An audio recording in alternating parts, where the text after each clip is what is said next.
Hey guys, these are the 3 things that I wish that I would have done from the very beginning of my GLP-1 journey. And I'll let you know why. I'll talk a little bit about each one. Number 1, I wish that I would have taken weekly photos with my weigh-ins.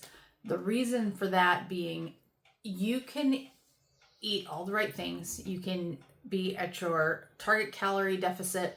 You can do all of the right stuff. You can be eating whole foods, lots of fruits and vegetables and, lean meats and whatnot. And that damn scale won't budge. But what you don't see, what you don't know is that behind the scenes, these medications are reducing your inflammation. They're regulating your insulin responses. Your brain's working to adjust your hunger cues and your dopamine response to food. Your body's also starting to reduce fat accumulation. And these things all will show up in photos, even if they never show up on the scale. So think about that. Think about all of the behind the scenes work that your body is doing that you don't necessarily, doesn't register that magic number, but photos will show it if you're consistent. I weighed every day, every week on shot day. I weighed before I took my shot because I took my shots on Thursday mornings, first thing in the morning. So I would get up, go to the bathroom, take off my clothes, weigh myself, record that. And I really, really wish that I had taken the photos because honestly, how much fun is it to be able to look back and actually see the difference? How shocked people are by other people's before and after photos. Think about that. Okay. So if you're getting discouraged with the numbers on the scale, those photos might give you a better representation of where you're at. Also, measuring your body actually is really good for that as well. That might show little minuscule changes that your eyes won't see in a photo too. So think about, consider doing that. The number two thing I wish I would have done from day one that I did to some degree, but not as much as I really should have, is prioritizing my protein intake. So when you lose weight, when you lose a significant amount of weight, it doesn't matter how you do it. Okay. You could do calorie deficit. You could have 50 pounds to lose and it takes you 2 years to lose it. And they say slow and steady, slower is better, whatnot. And that's, not necessarily wrong, but it doesn't matter. Anytime you lose weight, some percentage of that is going to be muscle. So how much muscle you lose is predicated on what exactly you do to mitigate that loss. So basically, you need to prioritize that protein. And we women generally don't. We women generally will tend to reach for, if we're dieting, we'll reach for low fat, higher carb foods because I think that's a societal norm for us. You always hear about, men being meat and potatoes, and whatnot. And women will, pastas and, things like that. And I think part of that is the dopamine response. So what we need to do is we need to prioritize that protein for several reasons. It helps to preserve your muscle, your lean body mass. It requires more of the body's energy to process it. So then it boosts your metabolism. It helps you feel fuller, longer, and faster. It helps to stabilize your blood sugar and your insulin. It supports recovery, like workout recovery and whatnot. It helps support hormone balance. And that is especially helpful during perimenopause. Protein intake can actually help you stave off perimenopausal weight gain for many women. Obviously not for everybody because everybody's body is different, but you definitely increase your odds of reducing or slowing down that perimenopausal weight gain. So we really should be aiming for 0.7 to 1 gram of protein per pound of your desired weight. So say your desired weight is 150 pounds. Okay, that's your goal weight, 150 pounds. You should be trying to get 0.7 to 1 gram per pound of that. So if you're aiming for a gram of protein per pound of desired body weight, you'd be trying to take in 150 grams of protein a day. And it can be hard and you have to be very intentional about it, but that's what will help you mitigate the muscle loss. And the number 3 thing I wish I would have done, more consistently from the beginning, goes hand in hand with the protein, is lifting heavy weights.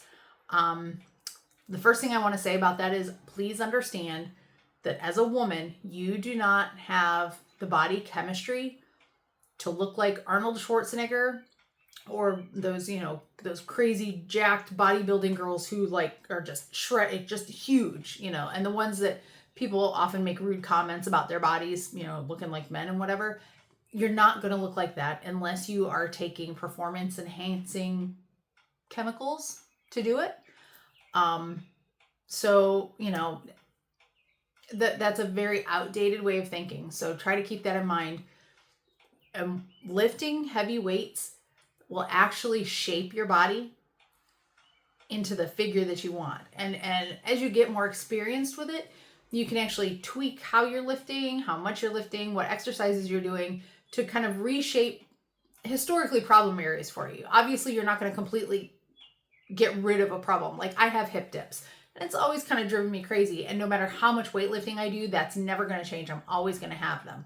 However, what I can do is I can build my shoulders to kind of give me more of the V shape, more, help me look a little bit more hourglass. You can build different things to compensate for what you feel are your, problem areas. But weightlifting, what it'll do is it'll help you preserve the muscle mass that you already have. It'll help you build new muscle mass. It helps to prevent osteoporosis. It strengthens your bones. So basically the pressure on your bones from lifting heavy weights strengthens the bones. And that can help you avoid breaking a hip later on down the road. That can be problematic.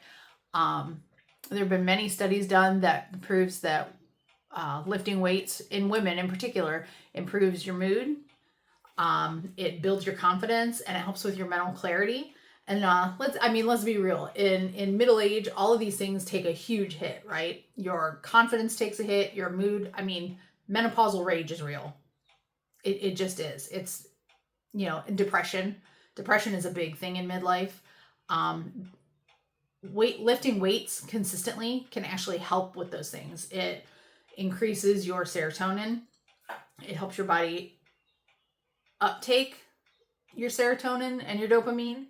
I will say too that I know for me, if I do a heavy weightlifting workout, like if I'm doing like heavy deadlifts and squats and things like that, when I'm done, I feel like I can conquer a small nation, by myself. So, it boosts everything. It's everything good. And you might feel like hell doing it, thinking, oh my God, I'm tired, I don't want to do this, but you feel like a champ when you're done. And I think more and more women would be well served to discover the confidence that comes with being strong. And I am not bulky. See, not bulky at all. Not even a little bit. I've got some muscle, but I'm not, great, big and huge. So ladies, lift your weights. And what it'll do too is it will build those muscles so that when you lose the fat, you won't look like you're melting, right? It'll shape your body the way you want it to be shaped. So you'll have that nice figure as you're getting rid of the fat. Because honestly, that feeling of I'm in the process of rebuilding my body now. But initially when I had lost a fair amount of weight fairly quickly early on, and it really, looking like you're melting is a mind fuck. When you've spent 30 years being overweight and hating the way you look then, and then you lose the weight and then you just don't like how you look in a different way. So please, ladies, pick up those weights and lift them. And it will also help you to maintain your independence as you age, because you do run far less risk of broken bones, broken hips, broken legs, wrists, shoulders, arms, neck.